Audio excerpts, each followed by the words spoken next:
both the candidates agreed to break the tie by toss coin.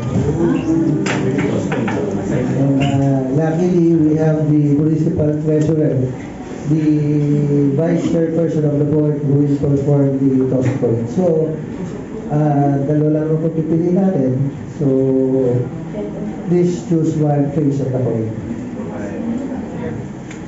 Heads, and for Doc Clifford, heads, and for Thomas Lee Santos, tails.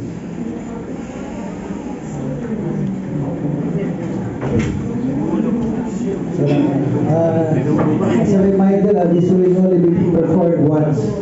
Hindi to best of 3. Once lang.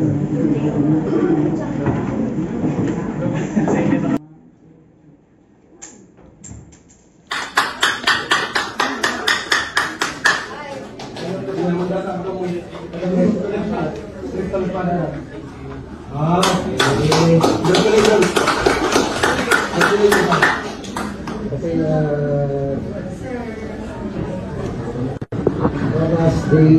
Santos won the toss coin, and he will be ranked number 1 for the position of satellite buyer.